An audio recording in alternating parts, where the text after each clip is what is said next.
Galactic sentient broadcast. Target, planet Earth. Begin invasion in 3, 2, 1.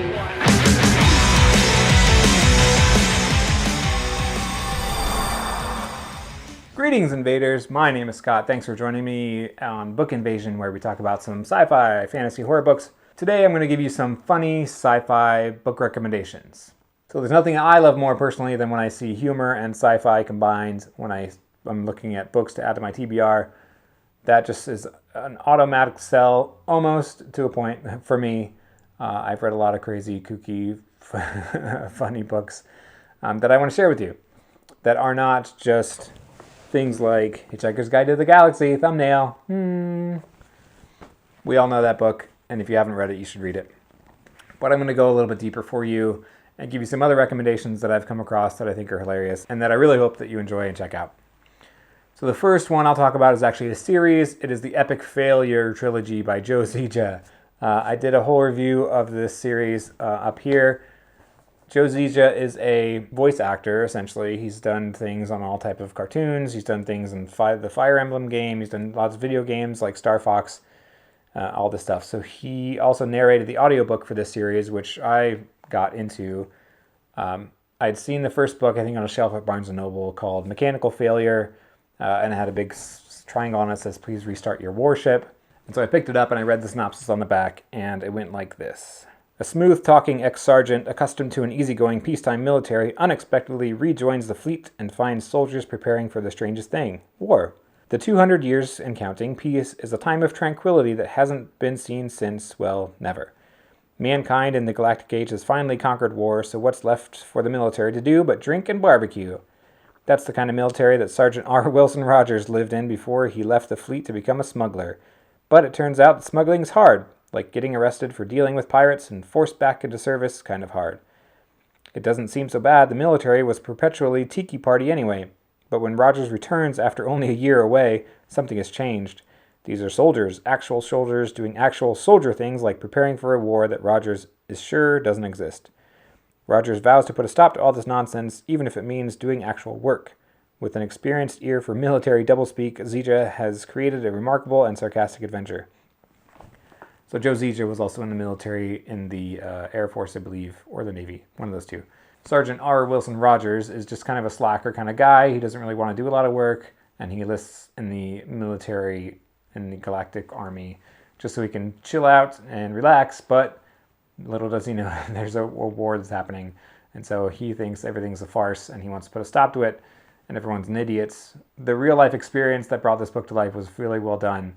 So Mechanical Failure talks about the origin story of R. Wilson Rogers, and Communication Failure is another great story. I just chuckle thinking about this. And then System Failure is book 3. They're all out and available now. I would definitely recommend you check it out on audio. The Epic Failure trilogy. Check out my review I did up here. I think you're really going to love it. All right, so next up I have is one I did a review for on my channel called The Sheriff of Yrnameer by Michael Rubens. Now, this is a very hilarious book that suffers from an awful title and a pretty lousy book cover. But The Sheriff of Yrnameer was written by Michael Rubens. He was a television writer, producer who wrote for The Daily Show with Jon Stewart. The blurb on the back, which I love absolutely, is my favorite blurb. It says, "A science fiction book your grandmother will love if she's a lustful, violent lady." And that quote was by none other than Stephen Colbert. And so that kind of sold me on the book right away. I found it at a used bookshop. So the synopsis goes like this. Meet Cole, a hapless space rogue, part-time smuggler on a path to being full-time dead. His sidekick just stole his girlfriend. The galaxy's most hideous and feared bounty hunter wants to lay eggs in his brain. And the luxury space yacht Cole just hijacked turned out to be filled with interstellar do-gooders, one especially loathsome stowaway, and a cargo of freeze-dried orphans. Their destination, the mysterious world of Yrnameer, the very last of Your Name Here's, planets without corporate sponsors.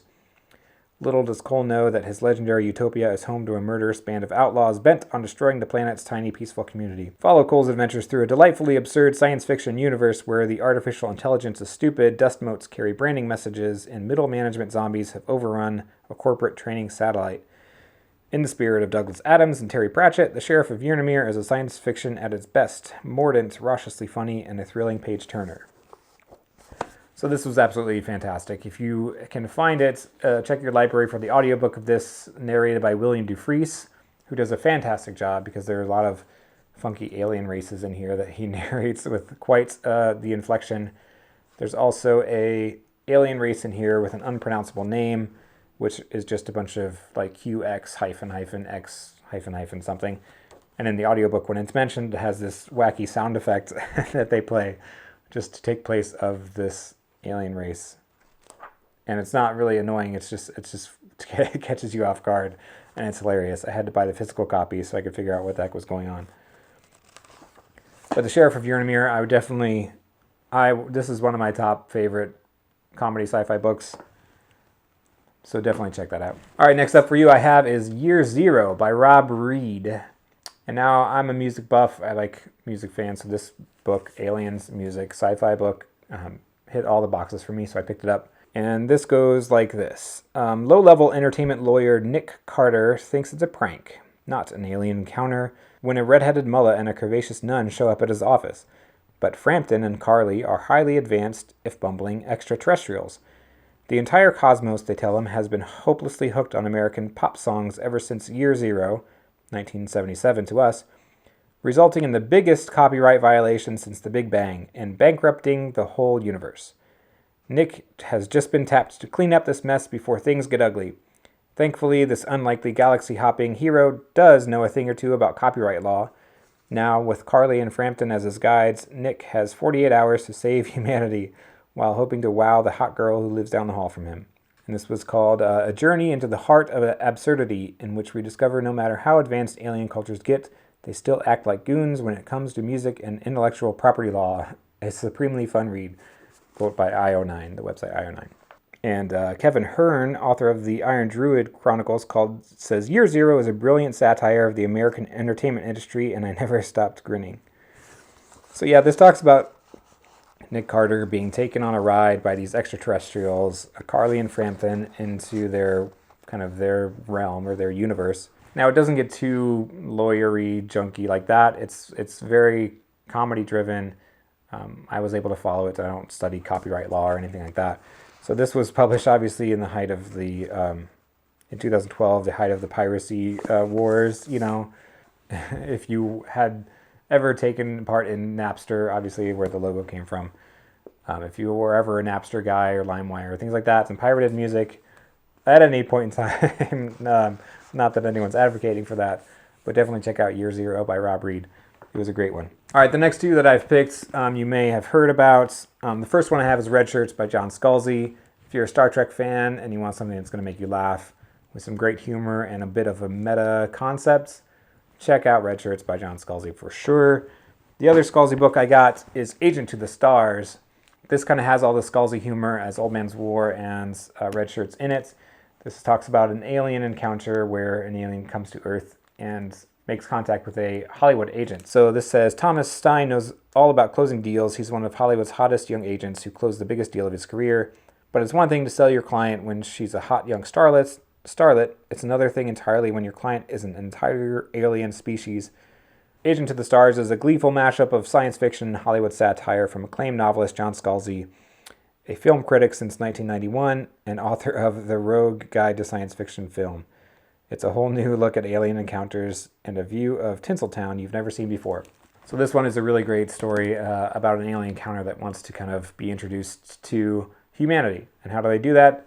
They get old Hollywood agent Thomas Stein here to make them a Hollywood deal. This one was just a really fun ride about a first contact story dealing with a bit of Hollywood satire. All right, next up is one of my favorite reads in the last 10 or so years. This is The Hike by Drew Magary. Now, this one's not quite as science fiction-y as it is more of a fantastical, Alice in Wonderland, Gulliver's Travels, as directed by Tim Burton or Terry Gilliam, if you know that reference.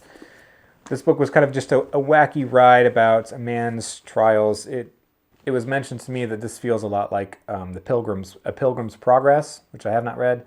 But it's one of those stories where a man goes through all of these trials in life, but this takes it to more of like a fantastical elements where there's talking crabs, there's mummies, there's giant vampires, an all-seeing eye. There's a giant here named Fremona or something like that. He meets a Cisco in the desert where these smoke beings are.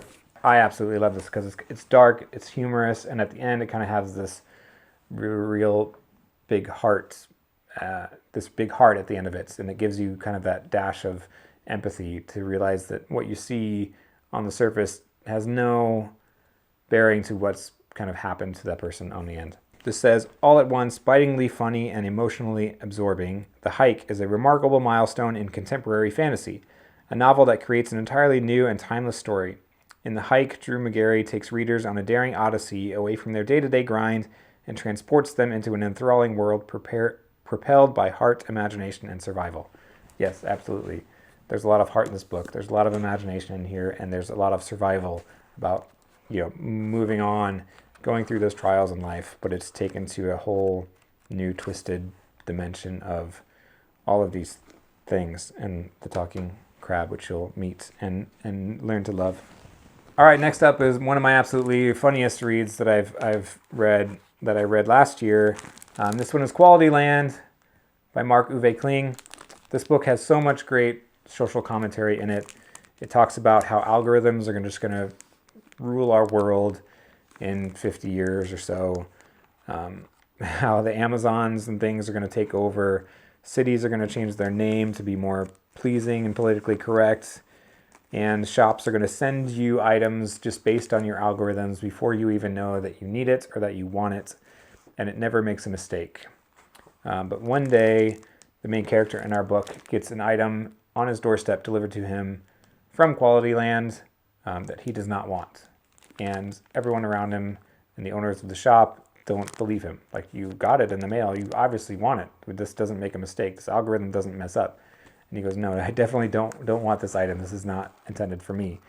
And so it kind of twists the world upside down as someone's questioning the rules, obviously, someone's questioning the whole society, and and all of this is done with a very great humor.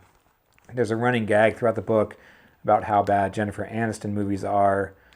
There's things in here like cities named after Elon Musk and Mark Zuckerberg, like they own towns and cities now named after them and town squares. Everything in here is just absolutely plausible to a point where it's hilarious. If you liked Idiocracy, the movie, Mike Judge, who did a blurb on the front, said very funny and very scary, my kind of book. If you like that kind of humor, that's where, people are just so reliant on technology, they're just turned stupid. But there's one person who still has some brains to them and tries to make sense out of everything. Qualityland is definitely the book for you. I hear there's a book too that's out in Germany now, but I have not found the English translation.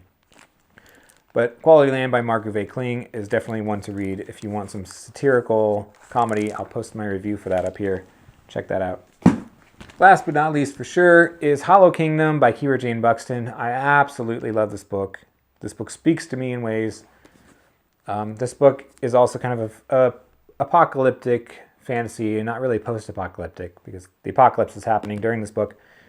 It all takes place from the perspective of a snarky, domesticated crow raised by a guy named Big Jim, who watches trashy daytime TV and eats Cheetos and talks to girls on Tinder. So that's the worldview that our crow character, whose name is ST, and his bloodhound companion named Dennis, who is just a doofy, dumb dog. So this is their adventures in Seattle, Washington. You'll see the skyline as the apocalypse is kind of happening, and humans are turning into zombies and their eyeballs are falling out. And what they can do just to preserve the ways of the mofos, which they call people, mofos, because that's how ST was raised. He wants to preserve the way of the mofos because they take care of him, and that's the only way he's really known. So he goes out into the wild after the apocalypse happens and tries to round up kind of these domesticated animals and pets to kind of bring them together to preserve the way of the people, which is kind of humorous that these animals want to keep that way going, as opposed to just giving into their urges and turning into these degenerate wild beasts. Our main character, ST, thinks that the ways of the mofos is the way that animals should continue on and not just be barbarians the whole time. So this has a lot of heart in it too. It has a great comedy and humor in it. and you really feel for the characters, even though they're fictional animals, and our main character, ST. Let me read a tiny bit of the blurb. Brimming with hope and hearts, this irrepressible debut introduces humanity's improbable hero in the form of a foul-mouthed crow with a moderate to severe junk food addiction who believes that despite all its flaws, the world is worth saving. So this is Hollow Kingdom by Kira Jane Buxton. For more of a fantasy apocalyptic feel, definitely read this one. This is one of my absolute favorites. So that's it. I've shared all of my kind of great, humorous, funny books that I love with you. I hope you read them. I hope you check them out. Dig into the backlist. Find some funny books to read.